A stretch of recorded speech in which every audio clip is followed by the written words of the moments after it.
The Psychology of Psychics. Spending time wandering around my city, I noticed there were a lot of signs advertising various psychic services. Like, a lot of signs. The services are usually things like palm readings, tarot cards, mediums, numerology, astrology, and so on. This industry is a lot bigger than I thought, raking in billions of dollars. I've seen businesses like this going around the place. I low-key want to go because I'm very interested on how they're using these techniques. I don't like calling myself a spiritual person. I don't know how to explain it. I like woo-woo shit. I like magic. Yeah, I'm into that type of shit, okay? You know, tarot cards and all that. I don't do it, but I'll look into it. I'll watch it. You know, I'll learn more about it. It's interesting to me, okay? Like, really the only thing that I could say you probably could get me with is tarot cards. That's it. You know, the big ass orb ball thing, all the other shit, I don't know, you can't sell me on that. But tarot cards, you got me on that one. You kind of got me there. Every year, which makes more sense when you look at the survey results, suggesting that 3 in 4 Americans believe in some kind of paranormal phenomenon. Why is this so popular? Well, in this video, I'd like to figure that out. And I'm not just going to be discussing it in the abstract. I'm also going to be undergoing some sessions myself and documenting them for you here. Now, to put all my tarot cards on the table here, I'm dispositionally skeptical of these sorts of things. I tend to believe that these techniques are not reliable ways to get truthful information.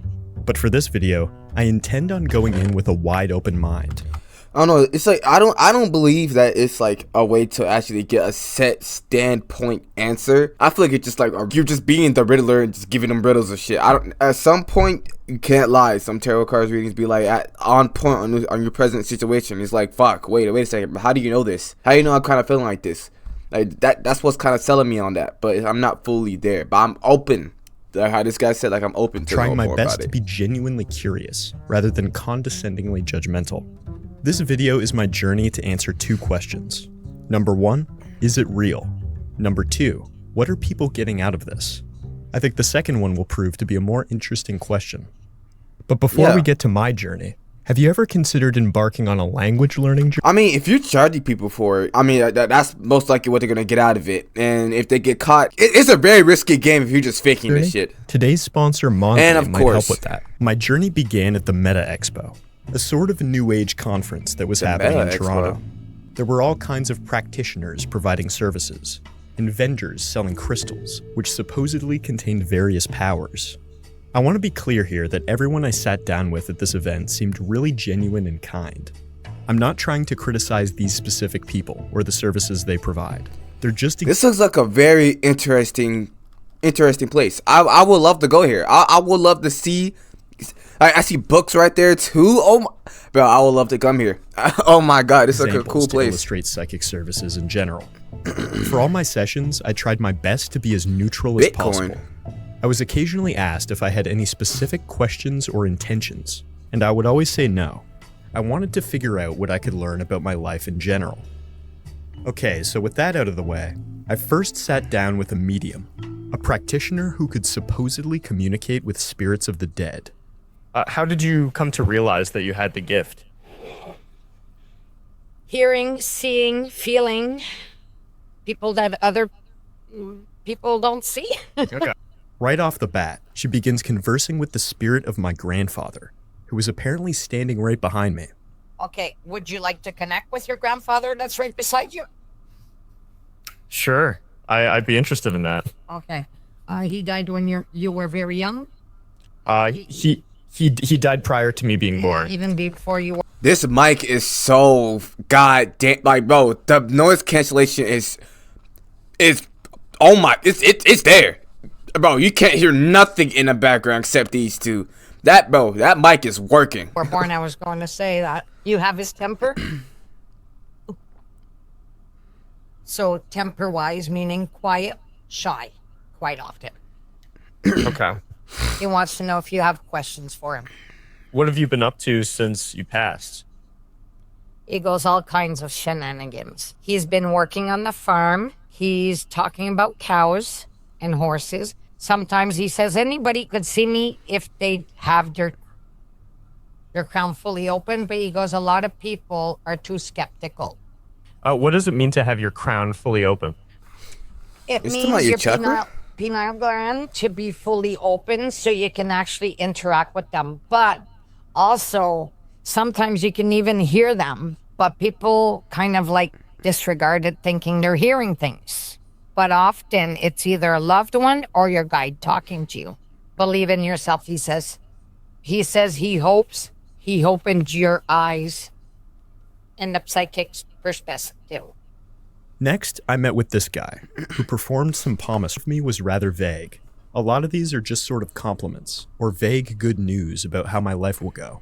How long you're going to live is actually the lines across the wrist this way. They're called the lines of prolongation. Maybe a good 80, 85. There's something else in here. It looks like it's going to be around there, but you want to look at it again in 10 years. And you might look at it in 10 years and it'll say 95. It means you're doing something right. You might look at it in 10 years and it'll say 62. How do you learn It means that? you're doing something wrong. So, and accidents happen too, and this is what we call untimely deaths, and stuff. We're always privy to imperfections and the element of flux from time to time in life, He said I'll live a long life, around 80 or 85 years, but that I also can't count on that if I change my lifestyle or get in some freak accident. So that kind of hedges the bet. You have a very psychic or intuitive side yourself. It's weak because you haven't done as much as you could with it, but you have all three of the psychic signs. And you're actually very, very sensitive. What do you mean by sensitive? Bro, it's just so interesting to like see this happen though. It's like even though if you don't believe it, it's just so cool to see like what they'll get right about you. And we're not only sensitive to your environment as in psychic, but you feel things, right?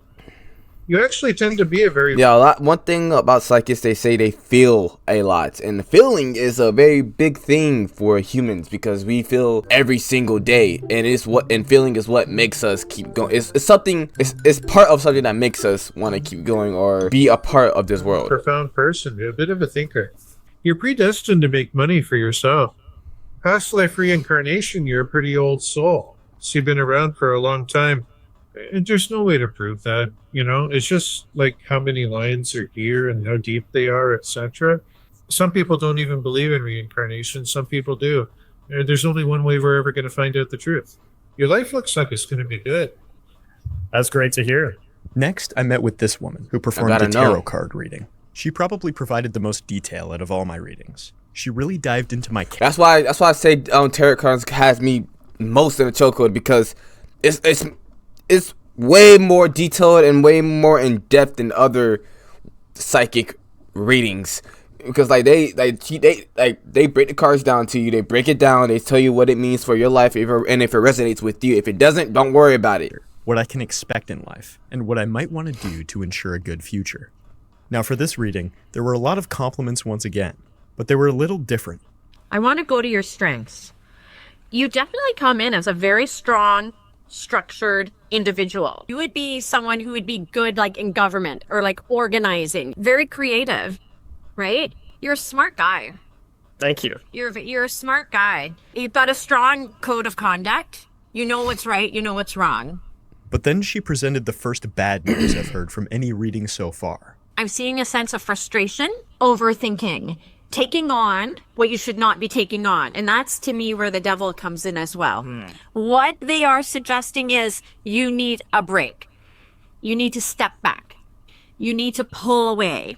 Ominously, if I don't do this, the universe will force me to by creating a sudden and unexpected change in my life. If we don't take that break willingly, the universe will force you to. And Damn. This is what might happen. When I see the tower, this is sudden and unexpected change. It could be in the form of illness, loss of job, like whatever. And this sudden and unexpected change, which is usually unwanted, is going to be the best thing that ever happens to you. A lot of happiness, rebirth, creativity. Like, look at, I got suns and rainbows here. Out of disaster, okay? Leaving what is not good for you, what is not working for you, it's time to say bye-bye. You're going to be inspired. You're going to be inspired. It'll be like that light at the end of the tunnel. At one point during the session, her timer went off, but she continued. It's just so interesting seeing it, because like I said before, she breaks everything down. That's what I remember. I don't know if y'all been seeing on the TikTok lives how people be fucking on TikTok live charging people for tarot card readings, but I hate that. I hate it so much because I think it's like an actual thing that people can do, and people are charging other. I don't know if she charged him. I'm pretty sure she does sell stuff as well, to keep her business running. But I don't know, I don't know how I feel about people charging people for a tarot card reading over the fucking internet, over a TikTok live stream. You're charging a person for a tarot card reading, bro. Come on, with possibly hundreds of people in your life, you're charging $20 for a reading. Oh, Continued going that doesn't seem legit at all. since she was still in the middle of her reading, which I appreciated. Finally, I met with this guy, who provided some palmistry and Chinese numerology services. Whoa. He was really charming and He funny. knows his shit. I enjoyed this session a lot because he cracked some jokes and didn't seem to take himself too seriously. You've got quite a strong, what they call the girdle of Venus, which is a sign of sensitivity. You've got a good brain. You tell your friends I said so. You're cautious, you're careful, you look before you leap. I gotta get this done. Bro, if y'all can see my hands, what did they say? What did they tell about me? Alright, just drop that in the comments. Just let me know what that says. But this is cool. I like this part. Now, I might be wrong. I can do everything I could win the lotto, but difficult to focus sometimes. But once you put your mind to things, you do very well. You've got longer than the average lifespan. He also delivered this interesting nursery rhyme that seems to be recommending a fairly stoic philosophy. I'll give you a little nursery rhyme, and it goes like this. For every ailment under the sun, there is a remedy, or there is none. If there be one, try to find it. If there be none, then never mind it. Which means if you can do something about a situation, you do it. If not, don't worry about it. Now, this seems like some straightforward. I fuck with that. That ties in with freedom as well. Like that gives you the choice to either do something about the situation to better your life, or you just choose to do nothing about it and sit and dwell on it, or just accept it and just let it sit with you. Like, bro. really good advice. You'll be successful in your career. Any money that comes to you will always be through your own efforts. No long lost uncles in South America, so your own efforts. Children lines are not very accurate, but we'll do it anyway. I'm supposed to have 8 children because I've got 8 lines in my hand. I don't actually have any children that I know What? about, I would admit to. Wait. There are a lot of lines tell how many kids you're gonna have? Wait, that don't make any sense. Girls look more likely than boys. It looks like 2 girls. It could be 1 boy, 1 girl. We'll have to wait and see, of course. That's what it looks like. I don't have any kids yet. No, I know that. I'm psychic. The Chinese numerology was about the same, but had some weirdly specific parts too. Just do a quick thing to finish off with, called Chinese numerology. I'm going to work out your life path number, your most important number in life, done by adding up your date of birth. If I've added it up right, you're an 8, which is the money number, but let me double check. You'll be stable financially. You might not be rich, but you won't be poor. That's good. That means you could afford the tarot reading. Pink or rose is supposed to be a good color for you. You don't have to wear it, but it's a good color to have around you or near you. The arrow of skepticism means you don't believe a word I'm saying. It means you'll believe things, but it's got to be shown to you first. You don't take things at face value. They're a very giving nature, and the future is positive. And I feel like knowing this type of knowledge, they made it seem like it's woo-woo and just like, fake it, like it's fucking crazy. But I believe that there is like a probably a very high chance that this is real. You know, I don't think it's fake or anything. You know, I'm skeptic about it, but I'm more leaning on towards like its real side. Now, this is kind of an appeal to authority, but I'd like to go through a couple famous smart guys who took psychic forces seriously and look at what they had to say about it. When I was researching psychic phenomena, I was surprised to find that the famous psychologist and philosopher, William James, was actually kinda into this stuff. In between his time spent revolutionizing American psychology... Why the fuck he looks like Chris Evans? I said Heavens. Chris Evans. What the hell? Bro, this nigga's actually Captain America. pragmatic philosophy, and writing a paper about the subjective effects of nitrous oxide. James did some research on psychics and mediumship. He was even a founding member of the so-called Society for Psychical Research. You would think that someone like William James would totally dismiss this kind of woo-woo nonsense, but he was actually relatively open-minded and advocated for serious psychic research. Now, he was still very skeptical and never actually came to any definitive conclusions about whether or not this stuff is real, but he believed that it deserved his attention. James might have been able to justify psychics metaphysically too, because he believed that mind, or consciousness, is fundamental to the universe. This is known as panpsychism, and I could make a whole video about this take on consciousness. He wrote the following: "We with our lives are like islands in the sea, or like trees in the forest. The maple and the pine may whisper to each other with their leaves, but the trees also commingle their roots in the darkness underground, and the islands also hang together through the ocean's bottom. Just so, there is a continuum of cosmic consciousness against which our individuality builds but accidental fences, and into which our several minds plunge as into a mother sea or reservoir.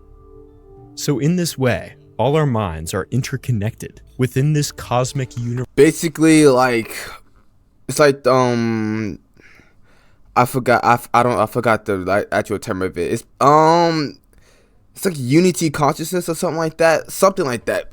And it's like basically God right here, and this is us.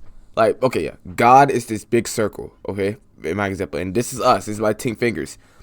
Our souls is a part of that a part of that God. You know what I'm saying?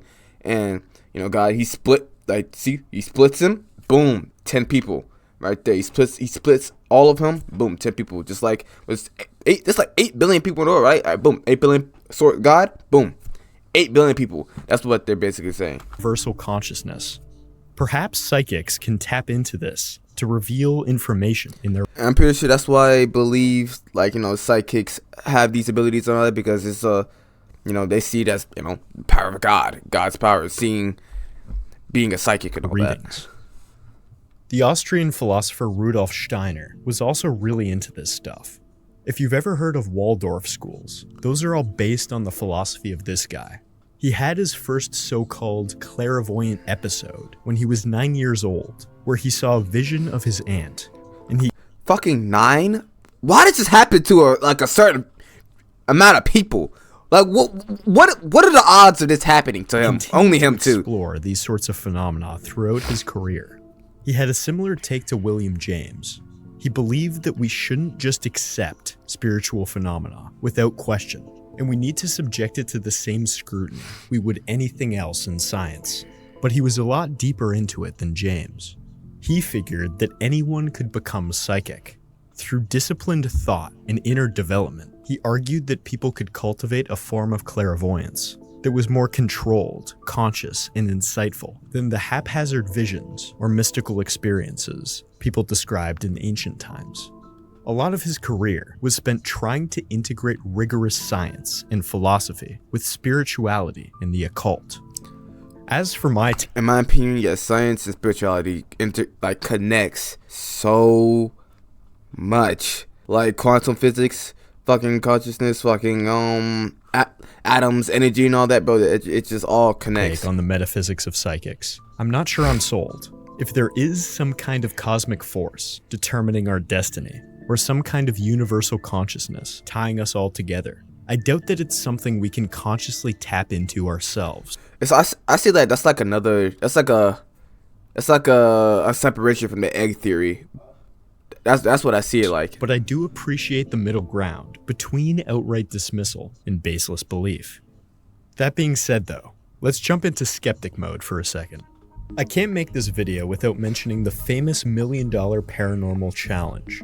Back in the 1960s, the magician James Randi was on a radio show talking about how paranormal powers were all fake. One of the panelists on the show, who was a psychic sort of guy, said that he should put his money where his mouth is and offer a cash prize if someone could prove real psychic abilities. Randi did, and he put up $1,000. Over the years, the total grew to over $100,000. Damn. And then in the 90s, one of his rich friends took it all the way to $1 million. The challenge was simple. Demonstrate some kind of paranormal power to convince an independent panel. This challenge officially ended in 2015, when they decided they would use the money for something else. 2015, no one bro, from the amount of reports that I've seen that people have claimed to be psychics and all that, and it ended in 2015. No one stepped up. Well, I'm pretty sure people did step up, but they didn't prove it, bro. But over the course of those 50-ish years, no one was able to claim those $1 million. Maybe psychics aren't motivated by money though. Maybe they're just in it for the love of the game, and they don't want to Probably. waste their time convincing the unconvinced. Well, in the 80s, a group of I mean, yeah, because that would take a lot. Yeah, like a lot of people. That would take a lot of convincing to actually make someone believe that, because it's something new. You never seen it before, and it's not in your reality. So you're like, no, this is not real. Like that didn't just happen. So what? Like putting their time and energy onto convince that what you're doing is true, and you yourself know that is true. That there's no point, because you yourself know it's true. So they don't see the time and effort to put into a non-believer that would take possibly months for them to believe what the fuck they just in saw. the Netherlands studied 12 psychics. They visited them several times over the course of years and showed them a photograph of someone they had never met, asking them to do a reading on them and provide details about the person. They did the same thing with a group of random people who weren't psychics. They ended up with over 10,000 statements about these people in the photographs. You probably won't be surprised to hear that the statements from the psychics weren't any more accurate than the random guesses by the non-psychics. Pretty much every study about psychics shows that their performance is no better than random chance. But surveys show that 1 in 6 people who have a psychic session believe that the reading was accurate. What's going on here? Preparing for this video, I read a book by the psychologist Richard Wiseman, where he looks at the psychological mechanisms behind paranormal phenomena. Goated last name, by the way. Wiseman. Oh, God. Like, come Wise on. man. This Come guy on. is also a YouTuber, coincidentally. You've A probably YouTuber, W guy. I already see this guy's a W. seen his channel's Quirkology, and in 59 seconds. This book also has a unique mechanic, which is a term I never thought I'd use to describe a book. Every once in a while, he'll put in a QR code that you can scan to watch clips or listen to audio on your phone as you go along. This was What? also published like This is a cool ass book. 10 years before every restaurant menu turned into an annoying QR code on the table. Anyway, Wiseman identified 6 key psychological mechanisms that allow psychics to do what they do. The first is flattery. I noticed a lot of this. Very strong, structured individual. You have an eye for detail. You're very conscientious. Very definitely a natural leader. You would be someone who would be good like in government or like organizing. A bright creative imagination. Very creative. You actually tend to be a very profound person. You're a bit of a thinker. You're a smart guy. Without a good brain, They're all saying basically the same shit, but in different ways. It's like, You're a what? smart guy, but very smart. You're predestined to make money for yourself. you'll be successful in your career. Your life looks like it's going to be good. That's great to hear. Not only do compliments make us feel good, but we're also more likely to agree with them. We all tend to believe that we're above average people. There's been a lot of research on this. 94% of people believe that they have an above average sense of humor. 80% of drivers believe that they're more skilled than the average person on the road. 75% of business people see themselves as more ethical than the average. I mean, why else wouldn't we want to see ourselves as lower? Except like certain situations we will see ourselves as lower, and based on the environment we grew up in, or based on how we taught to ourselves. Really, that all. Fuck. That all depends on that. God. Oh. Business person. Who would want to believe that they're boring and unfunny, a bad driver, or unethical? We have a built-in psychological bias to believe that we're generally a pretty good person. When a psychic tells us how great we are, we tend to believe them, since we think that way already. Number 2, we have a selective memory. If we're presented with ambiguous information, we tend to pay attention to the things that align with what we already believe and ignore the other stuff. Yeah. Here are some things a psychic might say about your personality. You really like having a routine with some parts of your life, but in some cases, you enjoy being spontaneous. When you're with your friends, you're always very friendly and sympathetic, but sometimes you have a competitive side. Life can occasionally make you stressed out and insecure, but generally you're fairly relaxed and laid back. Sometimes you can be really creative and imaginative, but you're also capable of being down to earth and practical when you have to. When you're in the mood, you can be really outgoing and social, but sometimes you just want to have a night with a good book to relax. Difficult to focus sometimes, but once you put your mind to things, you do very well.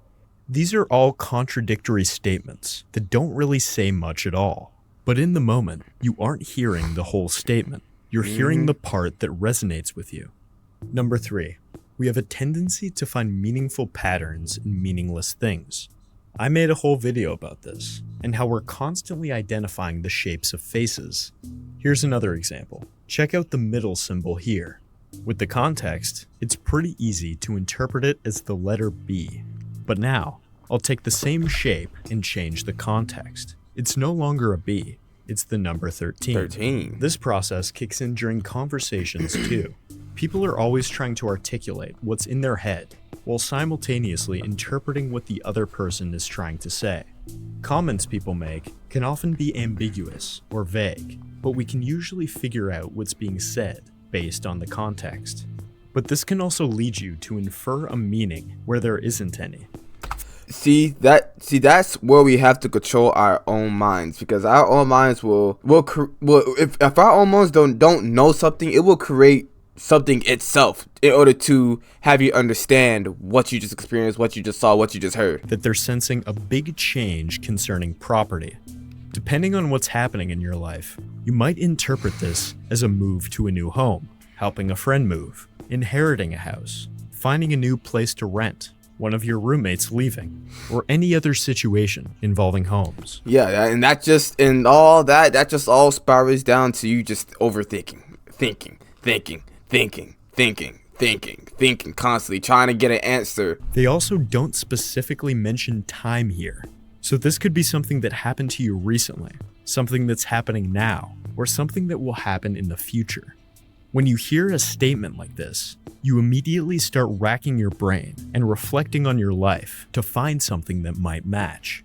During my tarot reading, To find something that'll make sense. That's the problem that I had. Like with a situation that I realized I have, or like with other things, I've tried to go deep into my fucking hard drive in my brain and just try to find the root of something, when in reality it does matter, but also I feel like it does not matter that much as people make it, because yes, you find the root, yes, you'll find out why it happened. Your main goal is to make it stop, or your main goal is to change something about it.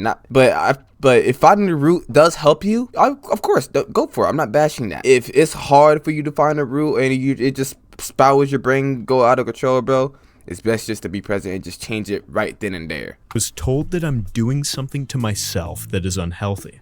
The examples she gave were more psychological.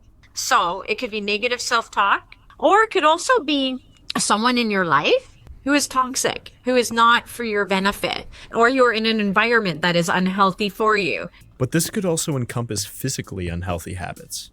Maybe I've been partying too much lately. Maybe I'm not sleeping enough. Maybe I should be exercising more. Chances are I can find something here that would apply to me. Number 4, we're always providing some kind of feedback. When two people are in conversation, they're communicating on so many levels simultaneously. Even if you're completely silent, you might nod, shake your head, look around, shift your body, or stare blankly. Psychics are always deeply attuned to this and can adjust their reading accordingly. This happened to me in this reading I mentioned earlier. You have his temper? So temper-wise, meaning quiet, shy, quite often. Okay. I stare blankly and don't react, and she immediately changes course. Number 5. For the same reason, people tend to think that they're funnier, smarter, and kinder than the average person. They also tend to believe that they're unique. Nobody sees themselves as an NPC. People tend to think that their life experience is special and individual to them. If a psychic is aware of this, there are some tricky things they can do. They might say that they're noticing some kind of injury on your left knee. Surprisingly, 1/3 of people have a scar on their left knee. They might say they're getting something about a jack in your family. For 1 in 5 people, this will turn out to be true. In this reading, she tells me that my grandfather was a farmer. He's been working on the farm. He's talking about cows and horses. Back in 1931, around when my grandfather was alive, 1 in 3 Canadians were members of the farm population. On the surface, it seemed like an eerily unlikely guess, but it was actually a pretty safe bet. And finally, number 6. Wait, so was his grandfather actually a farmer though? Like he didn't. Was he? Psychics know what to do when they're on the wrong track. They might start to broaden a statement, like, I'm getting a Jack. Oh, okay, maybe a John. A Joan? Jeremy? Maybe something that sounds like a J, like a K. Karen? Backpedaling into metaphor is a pretty common one too. A psychic might read that the client works on a boat. Oh, I see you on a port, waiting for a ship to arrive. But the client doesn't do anything related to boats. Oh no, the ship is a metaphor, representing new changes coming in the waves of life. The client might think to themselves and say, that's a really great way how to fuck with people, using metaphors. Oh my god. Yeah, I did just get married. This mechanism was definitely at play when she broadened having a temper to having the same sort of temperament.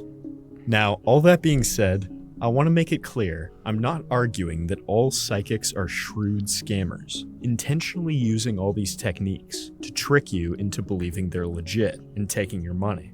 Some of them are, but I would imagine that very many of them are fully genuine, but they are probably doing— Yes, that's what I really feel like some of them are actually genuine and actually want to help people, and they fund people to like fund their business, to let them to have themselves come out, you know what I'm saying, using their skill, you know, to upgrade their lives and also to upgrade other people's lives. These sorts of things subconsciously. The gift they describe is just being very perceptive and spending enough time doing readings that they've implicitly learned what works. Yeah, that too. You've probably come across a situation in life where you don't know what to do. You're presented with 2 options, and figuring out which one to pick seems like a lot of work. Should I go to art school, or should I learn to code? Should I move to a different city, or should I stay where I am? Should I order lasagna or bolognese? An easy way to resolve these things is to just flip a coin. It's a lot easier and more straightforward than going through all the pros and cons of each option, visualizing the different futures, and trying to come up with an actual reason to make your choice. The coin gives you the push to actually take action. You get to sit back and relax because you can just leave it all to the coin. What's up a coin is has that? all the What the hell? responsibility. Looking to divination and psychic forces is a way for us to outsource our decision making in the same way. The world is complicated to navigate, so if you get to push that burden onto somebody else, you don't have to feel like you take responsibility for those decisions. It gives you the comfort that somebody, somewhere, knows what's going on and can tell you all about it. In a mimetic way, psychics probably caught on in culture because they served this purpose for people effectively. The people that decided to see psychics seemed to enjoy it, so they continued doing it over and over. Other people saw it was useful for them and decided— Yeah, like they see what they learned and everything to fuck with other people. The ones that use like that, the one that use their skill to like, you know, con people out of their money. They see this as enjoyment. Like, damn, bro, these niggas are actually that dumb to see like what I'm doing to scam them at the money. It was like, it's that easy? Wow, I could just do this. I could just do this to everybody. to try it out as well. And suddenly, it's a meme, a unit of cultural meaning that spreads because it does something for us. It's a naturally occurring phenomenon that seems to appear across different cultures because— And it's sad that most people don't know this, and some people don't even know. A lot of people don't even know like how you can tell if it's psychic is fake or not. A lot of people need to learn that. some way. So, psychic forces might not be real, but that doesn't mean they can't be valuable. After you see a psychic, your decision or your understanding of your life might not actually be any more informed than it was before. but it can give you the confidence to actually make that decision or feel satisfied with your understanding of your life. Maybe you're in a difficult situation and you don't know what to do. You don't trust your judgment, even though deep down you know what you need to do. A psychic can help you actually go through with it. The tarot cards told you that you're already on the right track. Your dead grandfather standing behind you agrees. You should do that thing. They don't realize what's happening, but every time they see a psychic, they feel relieved and confident. They have direction and comfort. It doesn't actually matter whether any of this is the result of spiritual processes. It's fully psychological. Unless somebody like me. Yeah, with us, if we're in that spot, we wouldn't know what the fuck to do. And we don't like the unknown. We don't like not knowing what's going to happen next. And so with that, we just constantly survive. We're constantly, on the go, ready to go in battle, basically, when there's no battle in the first place. It's all about perspective, in the way how you look at it. So yeah, I feel like those psychics, or just go to a therapist if you need that, or if you don't really have the money for it. I guess a psychic you could go to if that's okay with you. But yeah, it does. I can see what he's saying. It does provide a lot of value, provide people a lot of comfort. Decides to make a video and break the spell for everybody. So I think that's what psychics tangibly do for people. But why do people gravitate towards psychics specifically? Why don't they just grab a coin? Well, I think it has to do with the vibes. Yeah, of course, the energy, the vibes, the energy that they give to their customer. It has to be chill. It has to feel welcoming for them to actually believe what they're saying, if they're conning them or if they're actually trying to help them. Like who wouldn't want to, it's same thing with a therapist. Who wouldn't want to go to a person in need that you need advice for, and they just come up to me screaming at them, yelling at them advice at a tarot card reading? Who wants that? What the hell? People will tell you that you need. They want a soft, smooth, vibey, groovy, and welcoming opening soul just to talk to them and tell them where they're going. Kind of spirituality to live a good life, whether that be organized religion, the New Age movement, or even an intense pursuit of art or something. But it's hard to pin down exactly what they mean by this. People will say it's stuff like paying attention to your soul, thinking deeply about life, or not being materialistic. Spirituality is seen as the inverse of materialism, understood not only in the metaphysical sense, that there's more than just matter and physical reality, but also materialism in the sense of buying lots of things. In Daniel Dennett's book, Breaking the Spell, he suggests that what people are pointing at here with spirituality doesn't actually require belief in any specific god or immortal soul. It's just letting go of yourself, being genuinely curious about the world around you, and not losing track of the sense of awe and majesty at the sheer complexity and beauty that's possible in this world. All of the ordinary daily worries of life are treated as they actually are, ordinary daily worries that don't matter that much in the grand scheme of things. There's a problem with this sort of conflation happening in our culture. There's been a connection made between believing in psychic forces and being a good, thoughtful, honest person. The materialists, the atheists, and the skeptics are closed-minded, myopic, and cynical, whereas the free-spirited psychic enjoyers are open-minded, interested, curious, and quirky. Obviously, this isn't always the case, but the cultural branding of psychics is undeniably good. It's mysterious, ritualistic, spiritual, and it scratches that itch of whimsy and unconventionality. I mean, yeah, it gives people a chance to actually feel open and like themselves, instead of being constricted in a small, tiny box and just barely being able to express themselves. But this is a very, very beautiful video. Bro, did I subscribe to this guy already? Yeah, okay, I already subscribed. W video. Oh.